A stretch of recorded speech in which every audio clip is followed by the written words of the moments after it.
Assalamualaikum warahmatullahi wabarakatuh. Selamat berjumpa kembali dengan saya Nuriyati, Guru Bimbingan dan Konseling dari SMA Negeri 4 Kota Bogor. Dalam kesempatan ini akan melanjutkan pembahasan minggu lalu tentang stres dan cara mengatasinya. Di dalam pertemuan pertama sudah kita bahas tentang pengertian stres, faktor-faktor stres, kemudian gejala stres. Ya, kita akan melanjutkan ke poin berikutnya yaitu dampak stres, cara menangani stres, cara mengatasi kecemasan ujian. Ya. Jadi dalam menghadapi ujian jangan sampai harus stres. Karena kalau stres otomatis tidak bisa mengerjakan setiap soal yang keluar dalam ujian itu. Dari dampak yang sudah kita bahas minggu lalu, sekarang muncul dampak stres secara fisiologis ya. Secara umum, orang yang mengalami stres mengalami sejumlah gangguan fisik. Ya. Mungkin dari fisik itu tubuh ya.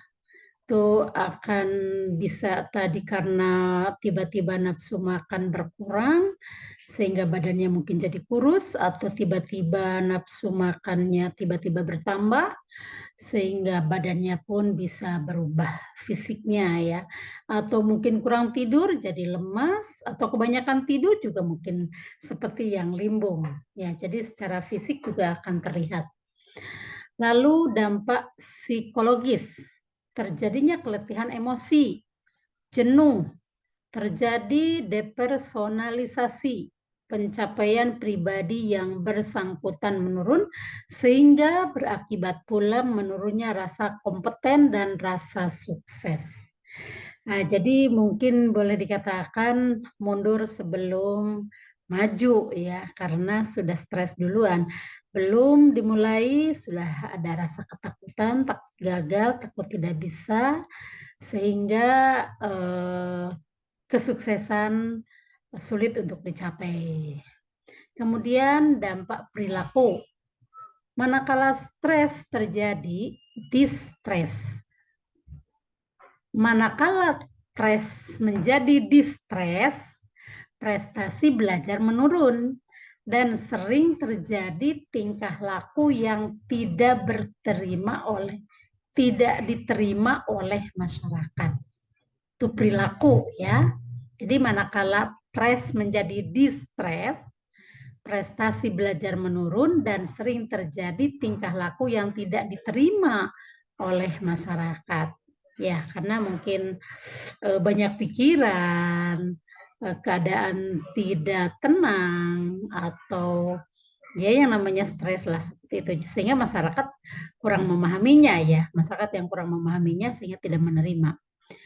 Level stres yang cukup tinggi berdampak negatif pada kemampuan mengingat informasi, mengambil keputusan dan langkah tepat.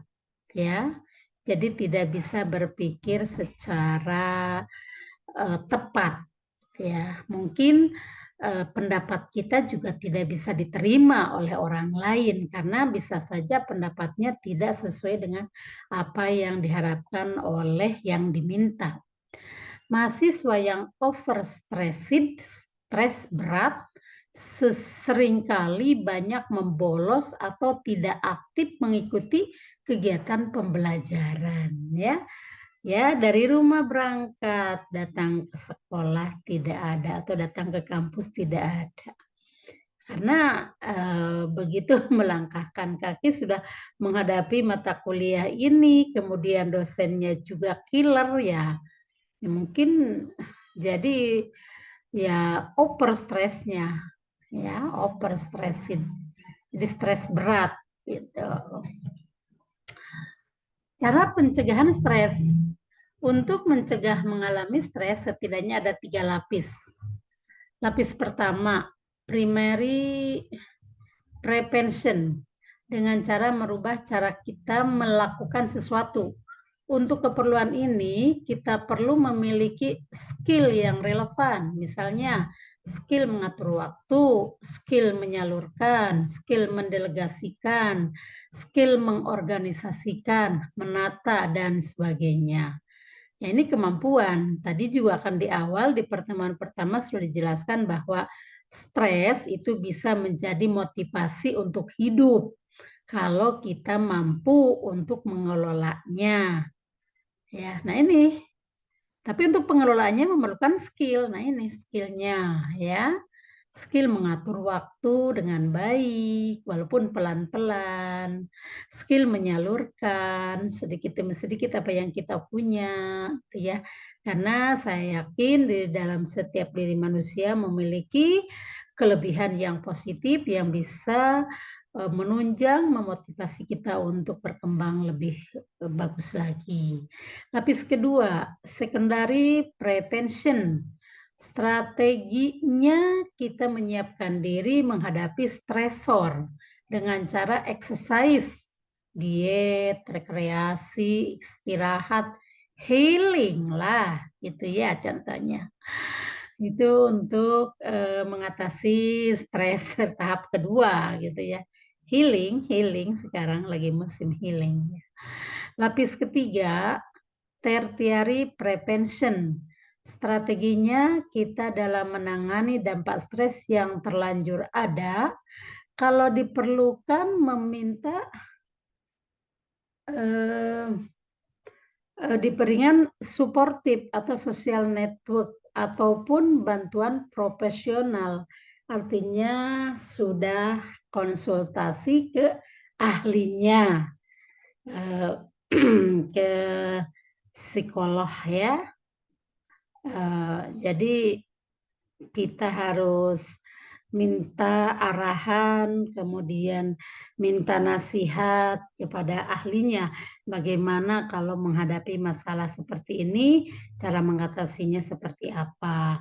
Mungkin hanya sekedar ngobrol gitu kan, kalau dengan ahlinya tepat mengarahkannya. Berbeda dengan mungkin ngobrol dengan maaf ya, misalnya anak dengan ibu atau anak dengan ayah yang mungkin belum bukan ahlinya ya mungkin aja bisa salah untuk mengarahkan begitu. Kemudian cara mengatasi stres ini bisa disingkat ya. S-nya study skills. Ada banyak hal yang perlu dipelajari, yang ingin diketahui. Ada banyak kegiatan yang ingin diikuti, waktu terbatas. Oleh karena itu, agar tidak menjadi stres, seyogianya mahasiswa perlu memiliki berbagai skill belajar yang sesuai. Sehingga saya bisa belajar secara efektif, tetapi juga efisien dalam menggunakan daya dan waktu serta sumber lain. Study skill ya. Jadi keahlian dalam belajar agar tidak stres. Memiliki keahlian mengatur waktu walaupun waktu terbatas tapi kita mampu mengelola waktu tersebut. Kemudian T-nya tempo, time management. Selain skill belajar, skill penting yang juga perlu Anda kuasai untuk menangani stres adalah manajemen waktu. Untuk keperluan tersebut, siswa perlu memiliki paradigma waktu yang tepat ya. Sangat penting sekali memanage waktu dengan baik. Karena memanage waktu ini salah satu faktor untuk mencapai kesuksesan. Artinya, mengutamakan mana dulu yang harus didahulukan. Kemudian R-nya rehat, rest, istirahat. Tubuh kita memerlukan jeda istirahat. Kita perlu belajar bagaimana speeding up, tetapi juga arif dan terampil untuk lower down. slow down. Bila kita tidak memiliki keterampilan istirahat atau santai, tapi bukan berarti leha-leha ya, maka besar kemungkinan ya kita tidak bisa rest, tidak bisa istirahat. Jadi kalau melulu belajar juga tidak baik, melulu bekerja saja juga tidak baik. Jadi badan ini perlu istirahat. Jadi harus istirahat, harus menyediakan waktu untuk istirahat. E-nya eating and exercise, makan dan olahraga kebugaran. Tubuh kita membutuhkan asupan yang seimbang, tetapi juga exercise yang memadai agar bisa bugar. Ya, makan, makan dan olahraga sangat diperlukan, harus seimbang. S-nya self talk, percakapan kalbu. Sejak kecil kita punya perlengkapan berpikir, yaitu percakapan kalbu, di mana kita biasa mendengar apa yang kayak hati atau hati nurani katakan kepada kita. Isi percakapan itu bisa positif, membuat kita optimis, tetapi seringkali juga negatif, membuat kita tertekan, stres ya. Ya, percakapan kalbu itu ya pikiran-pikiran yang mudah-mudahan pikiran-pikiran yang positif ya. S-nya social support, jaringan pendukung. Manusia adalah makhluk sosial. Jadi pada hakikatnya tidak tahan sendirian. Butuh perasaan tidak sendiri, tetapi punya sejumlah orang yang saling peduli, yang akan merasa kehilangan manakala lama tidak saling bertemu untuk berkomunikasi. Dalam keadaan stres, sebaiknya kita berusaha bertemu dengan teman, sehingga paling tidak kita tetap punya teman dan merasa tidak sendiri, yang apalagi memiliki perasaan, hobi atau kesukaan yang sama, sehingga saling support ya satu sama lain ya. Contohnya punya kesenangan dalam berolahraga atau mungkin hobi ya yang lain lah, banyak lah ya, hobi memasak dan sebagainya. Jadi saling support ya di situ. Kemudian yang terakhir, karena akibat stres ini akan mengganggu terhadap ujian. Bagaimana cara mengatasi kecemasan dalam menghadapi ujian? Pertama, biasakan diri dengan situasi ujian dengan cara kenali ruangan di mana kita akan ujian.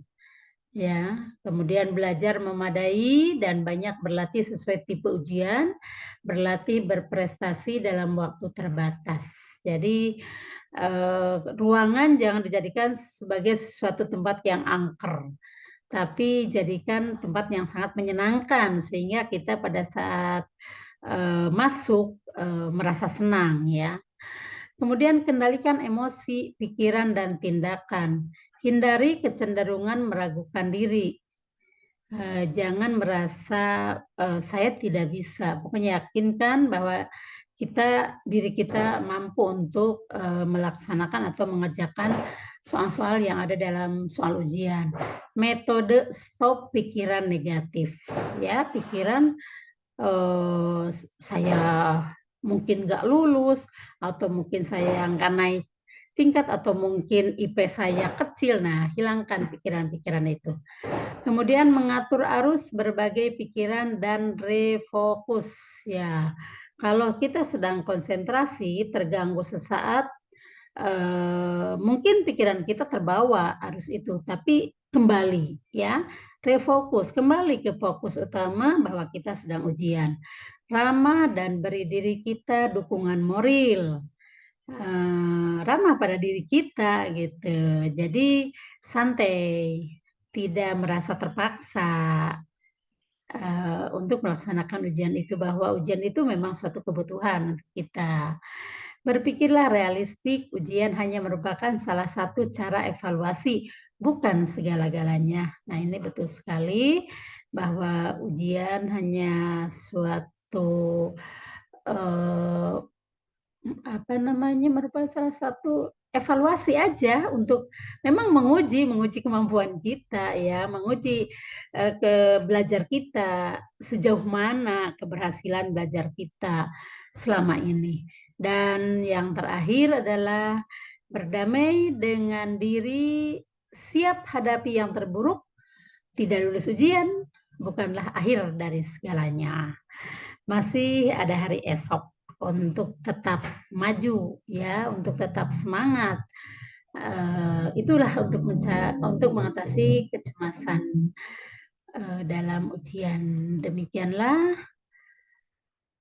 Oh, masih ada ternyata ya. Masih ada persiapan fisiknya belum ya? Persiapan fisik yaitu asupan nutrisi yang sesuai untuk situasi ujian.